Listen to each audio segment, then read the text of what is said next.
여러분 다 지금 스마트폰을 사용하고 계시죠? 햅틱이라는 기술을 여러분 아십니까? 예전에 햅틱폰이라는 게 나왔습니다. 김연아의 햅틱폰 해가지고. 햅틱이라는 게 이제 손으로 이렇게 조작을 해서, 요즘은 뭐 스마트폰에 다 되는 기능이죠. 이렇게 손을 눌러서 이렇게 늘리면 화면이 커지고 글씨가 커지고 이렇게 볼 수 있는 거. 그런 게 햅틱이라는 기술입니다. 오늘 성경에서 공이 나오는 단어, 손을 내밀다, 손을 대다, 이 터치라는 단어가 이 햅틱이라는 단어, 합토마이라는 헬라어에서 나온 단어입니다. 햅틱이라는 기술이 뭐에서 나왔다고요? 합토마이. 그게 손을 대다, 만지다, 터치한다 라는 뜻입니다. 영어는 잘 못하지만 오늘은 그래서 이 터치라는 걸 통해서 오늘 여러분들이 육신적으로 병이 든 분이 계시다면 오늘 예수님의 손을 대고 예수님의 옷자락에 손을 대서 여러분들이 치유함 받기를 원합니다. 그리고 여러분 내면의 그런 아픔들이 이 시간 주님을 만남을 통해 온전히 회복되는 놀라운 은혜가 있는 오늘 이 시간이 되기를 바랍니다. 손을 댄다는 것은 참 직관적이고 실제적인 겁니다. 여러분들이 명령어를 입력해 가지고 어떤 것을 전달하는 것과 직접 손으로 터치하는 것과는 엄청난 차이가 있는 것이죠. 가상현실이라든지 인공지능이 발달하면서 이제 죽었던 사람들의 음성도 복원하고 가상현실을 통해서 그 죽었던 사람들을 만나게도 하는 그런 기술들이 발전되어져 있습니다. 근데 놀랍게도 그때마다 그 사랑하는 사람들이 꼭 하고 싶은 말들이 있어요. 한번 만져보자. 이런 말들을 많이 해요. 근데 막상 만지려고 하면 그것이 현실이 아닌 거죠. 사람은 손을 만진다는 것은 참 놀라운 은혜입니다. 병원에 가서 이렇게 손을 만지고 기도하는 건 참 중요합니다. 저희 장인어른이 아프실 때 목사님이 오셔서 신방을 하셨는데 손을 안 잡더래요. 그냥 이렇게 말만 하고 가더라는 거죠. 그리고 기도하고 가서 되게 속상했는데 그래도 사위는 가서 자기 손도 잡아주고 기도도 해주고 이래서 참 좋았다고 이런 이야기를 하시더라고요. 터치는 그만큼 중요한 거예요. 몸에 전달되고 느껴지는 거죠. 오늘 여러분들이 주님의 손에 이렇게 터치가 될 수 있는 그런 시간이 되기를 원합니다. 그리고 주님의 옷자락이라도 만지려고 하는 여인의 믿음처럼 여러분들이 주님을 만지고 주님을 통해 은혜를 경험하는 그런 시간이 되기를 원합니다. 성경의 치유 이야기를 보면 두 가지 특징이 있습니다. 첫 번째는 주님이 그 상황과 처지를 보시면서 마음에서 견딜 수 없는 그 긍휼함이 올라오십니다.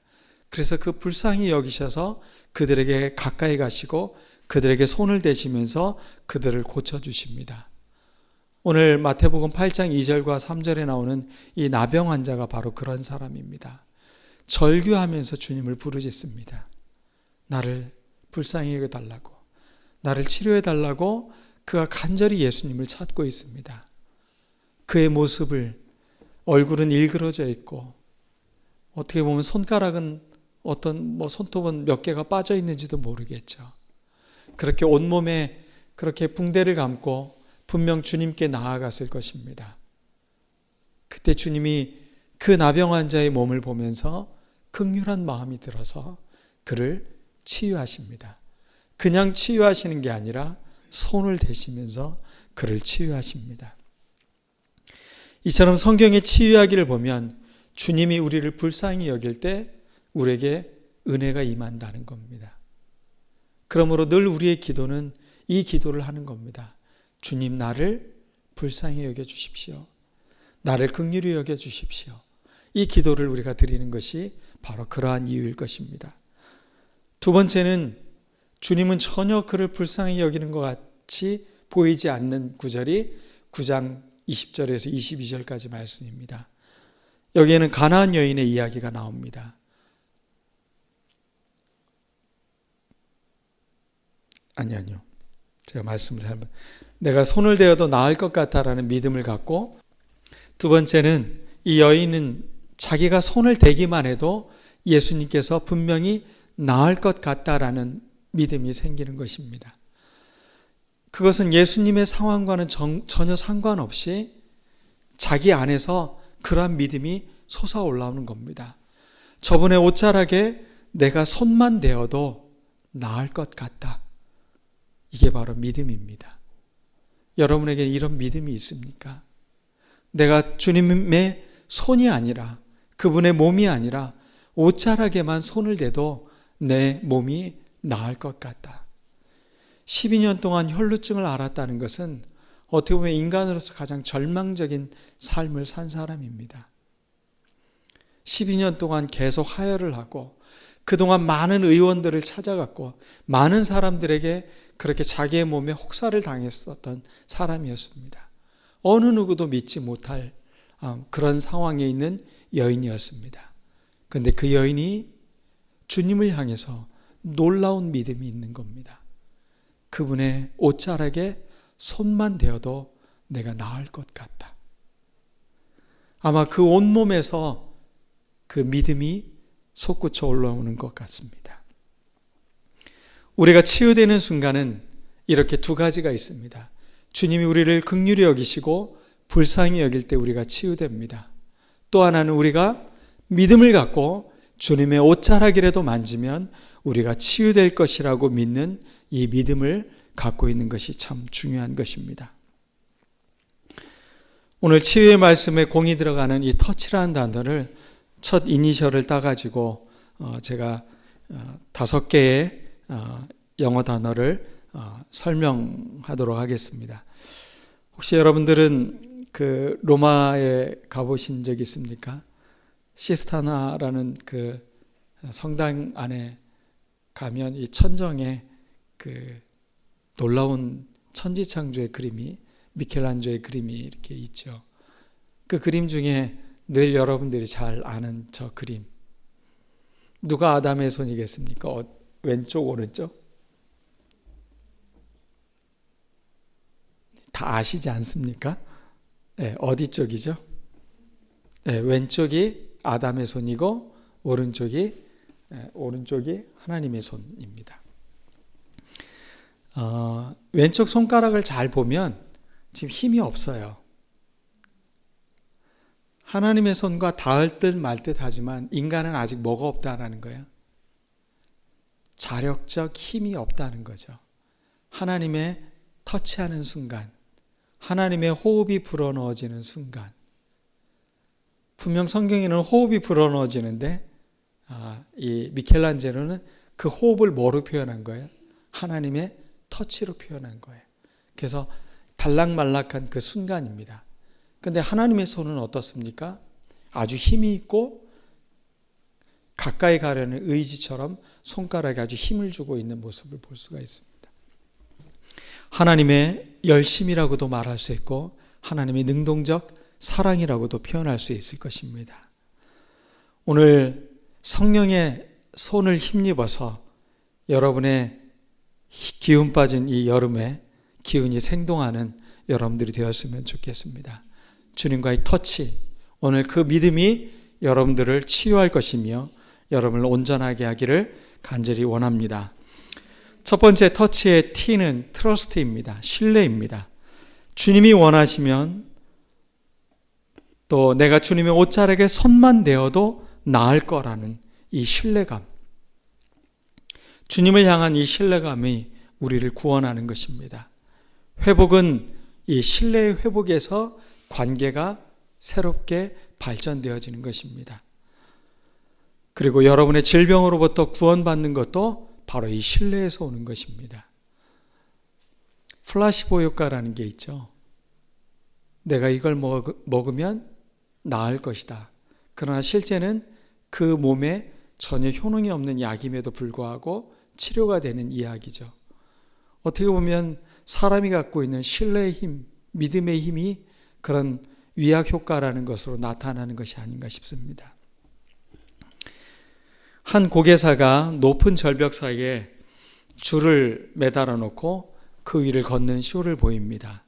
사람들은 그의 행동 하나하나에 숨을 졸이면서 그가 건널 때마다 박수를 칩니다.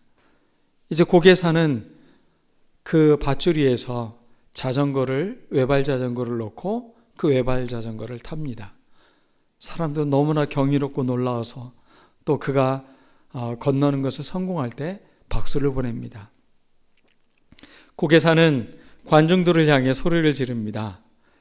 이제 저는 이 외발 자전거를 타고 한 사람을 제 위에 목마를 태우고 건너가려고 합니다. 자원하는 분 계십니까?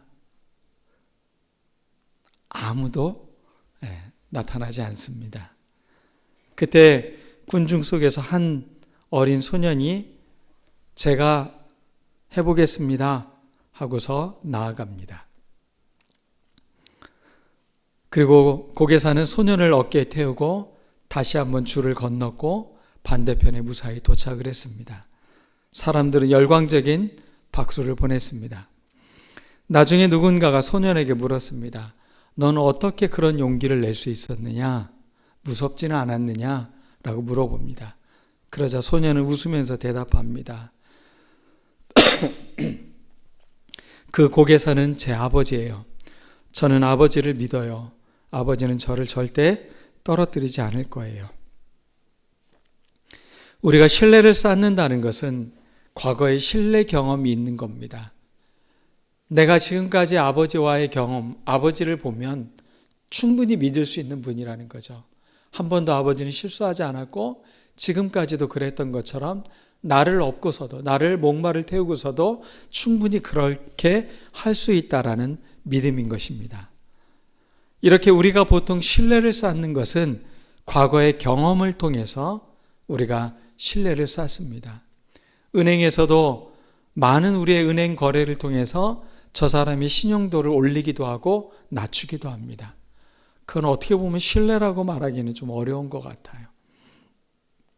그러나 오늘 성경에서 말하는 신뢰는 이것과는 전혀 다른 이야기입니다. 아직 나에게 한 번도 일어나지 않은 일입니다.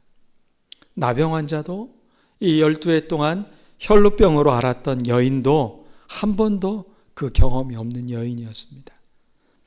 그렇지만 그들은 주님이 나를 치유하실 것을 믿고 앞으로 나아가고 있다는 것입니다. 믿음으로 주님께 손을 뻗치고 있다는 것입니다. 여러분의 아픔과 절망에서 손을 내밀어 주님께로 나아가는 이 신뢰의 믿음, 여러분들이 그것을 회복할 때 우리 안에 온전한 치유가 일어날 줄로 믿습니다. 첫 번째는 뭐라고요? 트러스트입니다. 이제 두 번째입니다. 영어 못하는 사람이 영어 하려면 힘듭니다. 오비디언스입니다. 순종이라는 단어입니다. 열왕기상 5장에 보면 한센병에 걸린 나만 장군 이야기가 나옵니다. 그가 엘리사에게 찾아갔을 때 엘리사는 나와서 문안도 드리지 않습니다.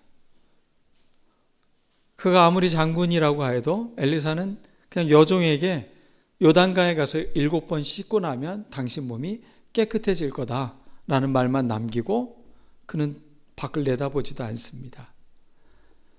나만 장군은 자기를 대접하지 않는다고 화가 났습니다. 요단강보다 더 좋은 강이 우리나라에 더 많은데 하면서 돌아가려고 합니다. 그때 부하들이 그를 설득합니다. 이 부하들은 늘 왕이 명령하면 또 장군이 명령을 하면 어떻습니까? 순종을 배운 사람들입니다. 왜 이 순종하는 게 왜 어렵습니까? 몸이 깨끗해진다면 하면서 엘리사를 설득해서 엘리사에게 요단강으로 들어가도록 합니다. 나아만은 그가 자원하는 것은 아니었지만 그 설득에 반응해서 순종을 합니다. 그리고 그는 치유함을 받습니다. 그에게는 믿음이 조금씩 성장하는 모습을 볼 수가 있습니다. 그렇지만 순종을 했을 때 그에게는 치유가 일어난다는 것입니다. 오늘날 우리가 치유함받지 못하는 두 번째 원인 중에 하나가 저는 이거라고 생각을 합니다. 주님께 순종하지 않습니다. 순종을 할 때 우리에겐 치유함이 있습니다. 순종을 한다는 것은 신뢰에 기반한 행동입니다. 신뢰하면 기꺼이 무릎을 꿇을 수 있습니다. 엎드릴 수 있는 것입니다. 이 obedience라는 단어와 audio라는 단어는 같은 단어라고 했죠. 어원이 같은 단어입니다. 듣는다라는 말에서 나온 말이에요. 결국 순종한다는 건 잘 듣는 거예요. 주님이 내게 무엇을 하라고 하시는지, 내 내적인 믿음의 열망이 주님을 향해 내가 어떤 반응을 보이길 원하는지 거기에 우리는 순종하는 겁니다.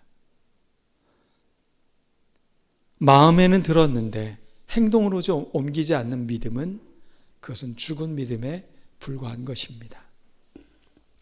여러분들이 믿는다면 반드시 순종이 뒤따르는 것입니다. 주님을 만난 사람들의 공통적인 특징은 주님 앞에 순종하는 사람들이었다는 겁니다. 그러면 우리의 질병조차도 순종하게 됩니다. 여러분이 불가능하다고, 내 몸이 치유되지 못할 것 같다고, 사람들이 모두 포기한 질병이라고 말해도 내가 주님 앞에 순종하고 그분 앞에 나아갈 때 우리에게는 온전한 치유가 일어나는 것입니다. 오늘 저에게도 이런 치유가 있기를 원합니다. 믿을 수 없을 것 같고 의심에 시간을 허비하지 말고 주님께 여러분들 기도하시길 바라겠습니다. 그분께 무릎을 꿇고 복종할 때 우리 안에 온전한 치유가 일어나는 것입니다. 세 번째입니다. 터치의 세 번째는 유입니다. unwavering인데 흔들림이 없다라는 말이죠. 우리가 잘 듣는 침대 광고에 나온 이야기, 흔들리지 않는 것은 침대뿐만이 아니라 여러분의 믿음이 되어야 되는 것입니다. 여러분의 믿음이 주변의 환경이나 사람들의 평가나 나의 경험으로 흔들리지 않는 것, 이게 굉장히 중요한 겁니다. 내가 주님을 향해 앞을 바라보고 나에게 믿음이 생겼고 주님에게 내가 손만 대어도 나을 것 같다라는 그런 열망이 올라왔을 때 주변에 일어나는 어떤 것들에도 흔들리지 않는 믿음. 나병 환자는 주님께 나아가는데 굉장히 어려움에 처했습니다. 그것은 어찌 보면 그에게는 불가능한 일이었습니다. 예수님을 따르는 많은 무리들이 있었고 예수님을 호위하는 제자들도 있었습니다. 그에게는 그 열망으로 흔들림 없는 믿음으로 어떻게 합니까? 그 먼 곳에서 소리를 지릅니다. 다윗의 자손 예수여, 나를 불쌍히 여기소서. 그의 목소리의 톤과 그 절규는 아마 그의 내면에 참아왔던 울분을 토해내듯 그렇게 큰 목소리로 주님을 향해 외쳤을 것입니다. 여러분, 무엇이 여러분의 믿음을 자꾸 흔들리게 만듭니까? 여러분의 경제적인 형편, 여러분의 질병, 여러분 주변에 있는 사람들, 여러분의 감정, 무엇 때문에 여러분들이 자꾸 흔들리고 있습니까? 목표를 두었다면 그 목표에 나가기 위해서 우리는 흔들리지 말아야 되는 것입니다. 주님을 향해 흔들림 없이 한 걸음 한 걸음 나아가는 것. 마태복음 15장 몇 주 전에 설교했던 본문 말씀입니다. 가나안 여자입니다. 딸이 흉악한 귀신에 들렸고 그녀는 예수님께 와서 소리를 지르면서 자기의 딸을 구원해 달라고 이야기합니다. 불쌍히 여겨달라고 말을 합니다.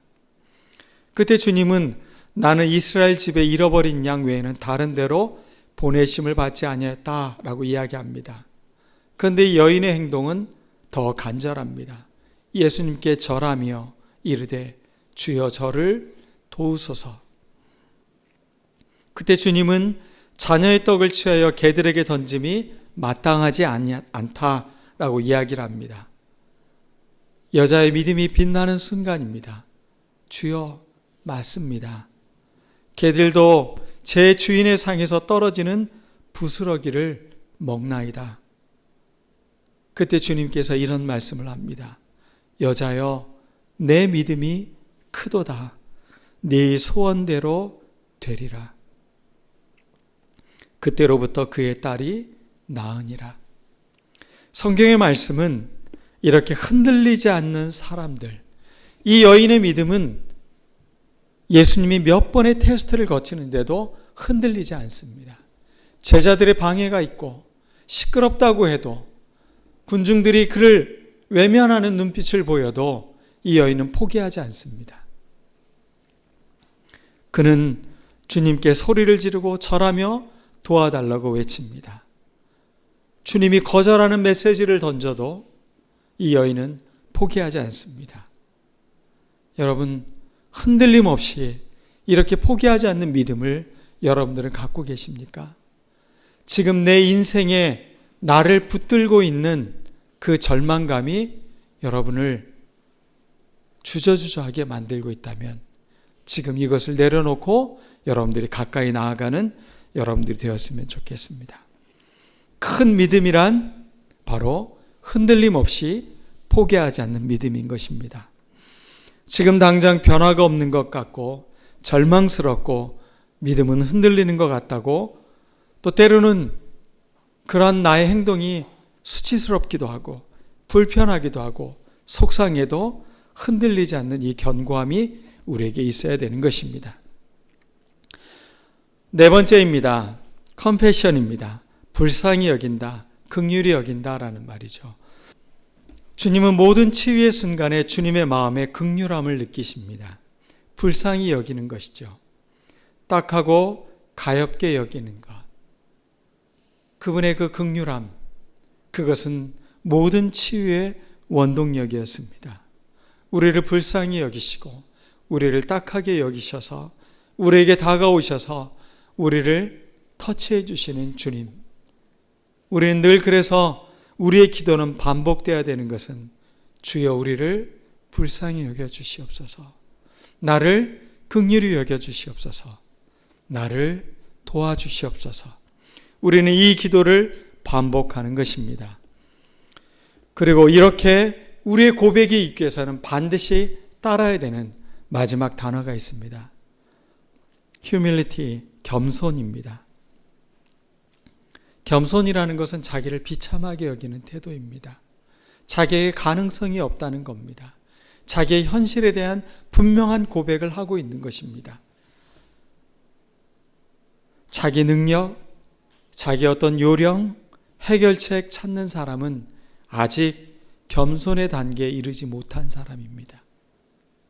겸손은 자기에게 아무런 가능성이 없다고, 오직 주님밖에 없습니다라고 고백하는 태도인 것입니다. 우리가 정말 겸손한 믿음의 사람들이 되어야 되는 이유가 바로 여기에 있습니다. 조금만 믿음이 생기고 직분이 생기면 이 겸손이 어느덧 사라지는 사람들을 보게 됩니다. 우리는 주님 앞에 내세울 것이 아무것도 없습니다.